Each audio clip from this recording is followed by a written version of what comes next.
আমি মালয়েশিয়া 10-12 বছর ছিলাম। আমার ফ্যাক্টরির পাশেই ওখানে বিশাল এক তেলাপিয়ার প্রজেক্ট ছিল। সেই প্রজেক্টে আমি প্রতিদিন যেতাম, যায় দেখতাম ওরা কীভাবে খাদ্য দেয়, কখন খাদ্য দেয় না দেয়, সব কিছু দেখার পরে আমি তখন চিন্তা করলাম যে বিদেশ করেছে দেখি আমি এই প্রসেসে যায় তেলাপিয়ার চাষ যদি দেশে করতে পারি তাহলে আমার মনে হয় যে আমাকে আর বিদেশ করা লাগবে না। তো ইনশাল্লাহ আমি ওইভাবেই এসে ওই প্রসেসে এগেছি। তো ইনশাল্লাহ আমার রেজাল্ট অনেক ভালো, এখানে এসে অনেক লাভবান হয়েছি। দর্শক আসসালামু আলাইকুম, স্বদেশ বিডি নিয়মিত পর্বে সবাইকে স্বাগত। দর্শক, আমি এই মুহূর্তে অবস্থান করছি মনোসেক্স তেলাপিয়া চাষের একটি পুকুর পাড়ের তলদেশে। এখানে এই শীতের পূর্বে মনোসেক্স তেলাপিয়া চাষ করা হয়েছিল। বর্তমানে এই পুকুরের সংস্কার কাজ চলছে, অর্থাৎ এই পুকুরের যে নিচের যে মাটির স্তরটা আছে এই স্তরটা দিয়ে ওনারা পার বেঁধে দিচ্ছেন। আমরা আজকে এই মনোসেক্স তেলাপিয়া চাষের উদ্যোক্তা, ইনি বহুদিন থেকে এই ধরনের মাছ চাষ করে আসছে।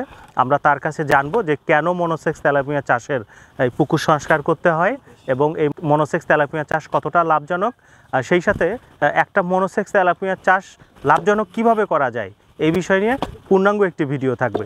আশা করি সম্পূর্ণ সময় আপনারা আমাদের সঙ্গেই থাকবেন। চলুন তাহলে এই যে এই মনোসেক্স তেলাপিয়া চাষের যে প্রবীণ উদ্যোক্তা তার সঙ্গে কথা বলি। আসসালামু আলাইকুম। ওয়ালাইকুম আসসালাম। আপনি একেবারে নিজেই ভালো আছেন? হ্যাঁ, ভালো আছি। আপনি নিজেই কাজ করতেছেন?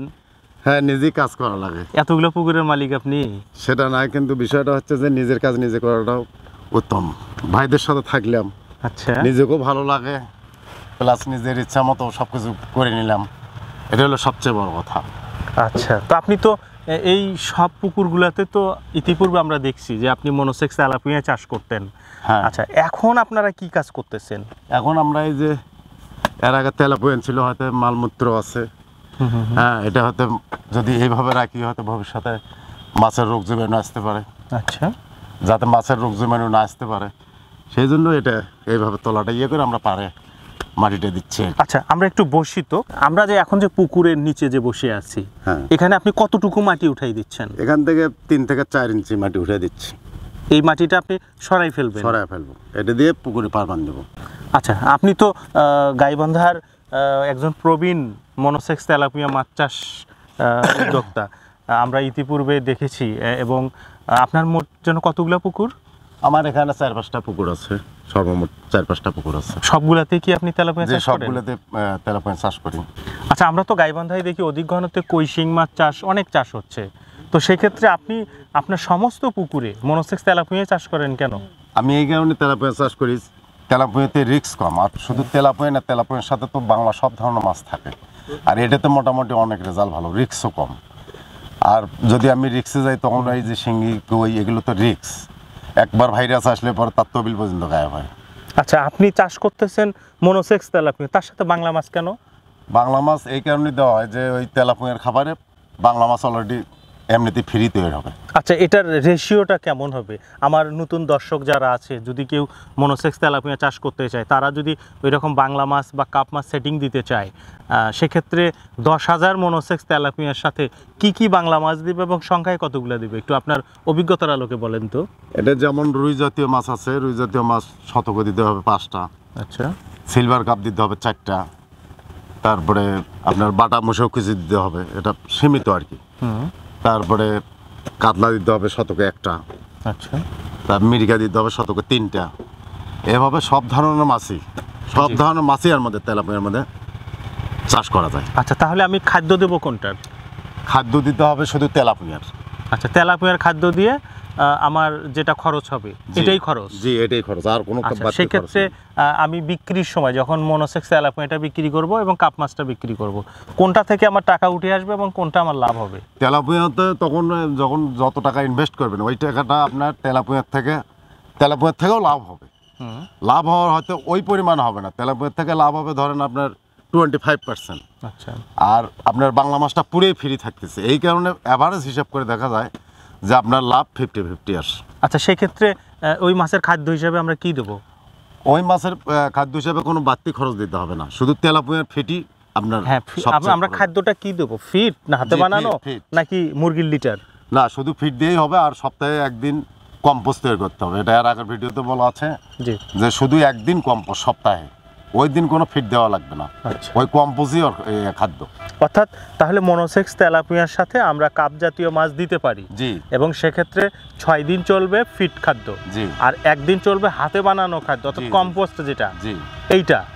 আচ্ছা, আপনি এই মাছ চাষগুলো ধাপে ধাপে কি করেন একটু বলেন তো। এটা আমি 4টা পুকুরে কালচার করি, এটা বিক্রির জন্য। কিন্তু তার আগে আমার ওখানে 2 পাশে 2টা পুকুর আছে, আচ্ছা। ওখানে এসে এখানে বেচার 1 মাস আগে ওখানে আবার রেনু নিয়ে এসে ইয়ে করি, তারপরে ওই রেনু কালচার করি এখানে 1 মাস পরে, আচ্ছা। ওখানে 1 মাস রাখতে হয়। এটাতে মাছের গ্রোথও ভালো আসে, প্লাস সব কিছুই ভালো আসে। আচ্ছা, আপনি একটা পুকুরে প্রথমে রেনু নিয়ে এসে দেন, জি। সেখানে কতদিন রাখবেন? সেখানে 1 মাস রাখবো আমরা। চাষের এখানে কত মাস রাখবেন? এখানে সর্বোচ্চ 3 মাস। 4 মাস। জি। তার মানে বছরে কতটা শেড উঠানো যাবে? বছরে আপনার শেড উঠবে 4টা। আচ্ছা, তাহলে আপনার সব কয়টা পুকুরেই হচ্ছে মনোসেক্স তেলাপিয়ার জি পুকুর। জি। আচ্ছা, এখন আমরা একটু পুকুর সংস্কার নিয়ে কথা বলি। আপনি তো উপরের মাটির লেয়ারটা উঠাই দিচ্ছেন, জি। পাশাপাশি আপনি আর কি করবেন এই পুকুরে মাছ ছাড়ার আগে? এখানে মাছ ছাড়ার আগে এই লেয়ারটা তোলার পরে তখন আমি এখানে হালকা একটু হয়তো যেটুকু বাকি থাকবে ওইটা চাষ দেবো। চাষ দেওয়ার পরে চুন প্রয়োগ করবো। আচ্ছা। তারপরে হালকা কিছু শুকনা কবর, যেটা আর কি, জি। কাঁচাটা দেবো না, শুকনা কবরটা আমি দেবো একটু। আচ্ছা। দিয়ে তারপরে এভাবে কয়েকদিন রাখবো, 6-7 দিন রাখবো। রাখে তারপরে এখানে পানি ঢুকাবো। কত ফিট পানি ঢুকাবো? 2.5 থেকে 3 ফিট। এটাতে রেনু হবে তো। এর ভেতরে ওই নতুন পানিটাতে আপনি কোনো কম্পোস্ট বা হাতে বানানো খাদ্য দিয়ে প্রাকৃতিক খাদ্য তৈরি করবেন না? হ্যাঁ, অবশ্যই প্রাকৃতিক খাদ্য তৈরি করব। সেটাতে গোবর, খোল, ইউরিয়া, পটাশ এগুলো দিয়ে সব কিছু দিয়ে কম্পোস্ট একটা তৈরি করব। যেমন অটর গুঁড়ি আছে, গমের ভুসি আছে। মোট আপনার 5টা পুকুরের মধ্যে এবার আপনি তাহলে কালচার করবেন কতটা পুকুরে? আমি কালচার করব 3টে পুকুরে, আর 2টেতে ইয়ে করবো, পোনা রাখবেন। জি। আচ্ছা, তো সেক্ষেত্রে আপনি এবার কতগুলো পোনা এখানে দিবেন? আমি এই যে 3টে পুকুর আমার 100%। এটাতে মানুষ বলে যে শতকে 150-200, কিন্তু আমি ওইভাবে কখনো চাষ করি না। অরিজিনাল নিয়ম হচ্ছে যে আপনি যত একটু পাতলা দিবেন মাছ তত গ্রোথ আসবে। আচ্ছা। মানুষ বলে যে 150-200, কিন্তু ওটাতে গ্রোথ কম আসবে। ওটা যদি কেউ বলে তাহলে ওটা ভুল। আমি নিজে প্র্যাকটিক্যাল। আচ্ছা, আপনি শতকে কতগুলা দেন? আমি শতকে সর্বোচ্চ 100 মাছ দিই। শতকে 100 100 মনোসেক্স তেলাপিয়া দিবেন 100 আপনি? Monosex tilapia. আচ্ছা, তাহলে আপনি তো এখানে পোনা দিবেন। জি। এই পোনাটা এখানে কতদিন রাখবেন? 1 মাস। 1 মাস। তারপর আপনি কালচারের পুকুরগুলোতে পার জি, করবেন। জি, জি। আচ্ছা, এই যে আপনি যে পুকুর প্রস্তুতির যে বিষয়গুলো বললেন, এতটুকু করলেই কি যথেষ্ট? এতটুকু করলে যথেষ্ট। আর আমি যে সিস্টেমে করি, ইনশাল্লাহ আমার মাছে কোনোদিন রোগ বিপদ হয় নাই, ইনশাল্লাহ হবেও না আশা করি। আচ্ছা। কারণ আমি যে প্রসেস করি, আমার এই সিস্টেম যদি কেউ ফলো করে, আমার মনে হয় সে ভাইও যদি কেউ করে, আমার দেখেও যদি কেউ করে, আমার মনে হয় সেও সাকসেস হবে। আচ্ছা, আপনি তো দীর্ঘদিন থেকে আপনি এই ধরনের মাছ চাষ করেন। আপনি এই মাছ চাষের আগে আপনি কি করতেন? এর আগে আমি বিদেশে ছিলাম। কি করতেন সেখানে? বিদেশে একটা কোম্পানিতে ছিলাম। বিদেশ থেকে এসে তো অনেকেই অনেক কিছু করে, তা আপনি মাছ চাষটা বেছে নিলেন কেন? মাছ চাষ এই কারণে বেছে নিলাম, বিদেশেও আমি দেখছি যে মাছের চাষটা আমার কাছে সবচেয়ে ভালো লাগছে। বিদেশে আমি মাছের প্রজেক্টে সবসময় যেতাম, সেখানে সব কিছু দেখছি যে খুবই সুন্দর। বিকেল বার করে ওই পুকুর হয়তো অনেক সময় বিকেলে যা দেখতাম যে এত সুন্দর এই তেলাপিয়ার চাষ। ওখান থেকে দেখে আমি ওখান থেকে তখনই মনে করছি যে আমি বাংলাদেশে যদি যাই, আল্লাহ যদি আমাকে ভালোভাবে নিয়ে যাওয়া, তাহলে আমি এই মাছের চাষই করবো, তেলাপিয়ার চাষই করবো। তাহলে আপনি আপনার আল্লাহ হায়াতে যতদিন রাখছে আপনি কি? হ্যাঁ, আমি অতদিন তেলাপিয়ার চাষই করবো, কারণ সে তো আমাকে মানে মারিয়ে খাচ্ছে না, এক কথা, সে তো আমাকে দিয়েই খাচ্ছে। আচ্ছা, আপনি তো প্রফিটেই আছেন। জি জি জি। তো সেক্ষেত্রে আপনার প্রফিট হলে আপনি কেনই বা বাদ দিবেন এটা? হ্যাঁ, ওটাই। আচ্ছা, এবছর তাহলে আপনার প্রথম শেডে কতগুলো পোনা দিচ্ছেন আপনি? এবার আমি প্রথম সেটে এখানে পোনা দেবো 12,000 হিসাব করে। আচ্ছা। 12,000-এর মধ্যে হয়তো এর মধ্যে দেখা যাচ্ছে যে সাপে বা ইয়েতে হয়তো 500,000 নষ্ট করবে, আর বাকিটা আমি কালচার করবো।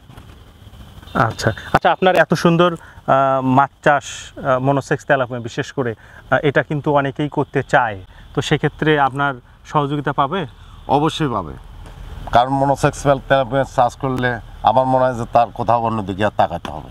কেউ যদি 2 থেকে 3টা পুকুরে 2-3 বিঘা জমিনে কেউ তেলাপিয়া চাষ করে, তার অন্য কোথাও তাকাতে হবে না, প্লাস বিদেশ যাওয়া লাগবে না, এখানেই তার ভালো আয় আসবে। এখানে তার ভালো আসবে। আচ্ছা, ঠিক আছে, আমরাও দোয়া করি আপনি যতদিন বেঁচে আছেন আপনি এই ধরনের মনোসেক্স তেলাপিয়া চাষ বা মাছ চাষ নিয়ে আপনি ভালো লাভবান হন। আপনাকে অনেক ধন্যবাদ। আসসালামু আলাইকুম। ওয়ালাইকুম আসসালাম। আপনিও আবার আসবেন। অবশ্যই কষ্ট করে আসতেন। দর্শক, আমরা আজকে এই মনোসেক্স তেলাপিয়া চাষের যে পুকুরের তলের যে মাটি যেটা বা স্তরের মাটিটা যেটা অপসারণ করছে, এটি কিন্তু সাধারণত বছরে একবার পুকুর শুকায়ে এরকম মানে স্তরটা সরাই ফেলতে হয়। কারণ এই স্তরের ভিতরে মাছের অনেক সময় মলমূত্র থাকে বা অনেক রকম ফিড ব্যবহার হয়, মেডিসিন ব্যবহার হয়। এরকম স্তরটা সরাই দিলে সাধারণত পরবর্তী বছরটাতে এই মাছ চাষটা অনেক রিস্ক মুক্ত থাকে। দেখেন দর্শক, এভাবে একেবারে হালকা করে উপর থেকে মাটিটা সরাই দিচ্ছে। তো আমার মনে হয় আপনারা যারা মাছ চাষ করবেন, এইরকম অভিজ্ঞ মাছ চাষি বা মাছ চাষের উদ্যোক্তা ভাইয়ের কাছে সহযোগিতা নিতে পারেন। তো এই ছিল মনোসেক্স তেলাপিয়া মাছ চাষের পুকুর সংস্কারের বিস্তারিত তথ্য। আশা করি ভালো লেগেছে। ভালো লাগলে অবশ্যই আমাদের স্বদেশ বিডি ইউটিউব চ্যানেলটি সাবস্ক্রাইব করবেন। সবাই ভালো থাকবেন, সুস্থ থাকবেন।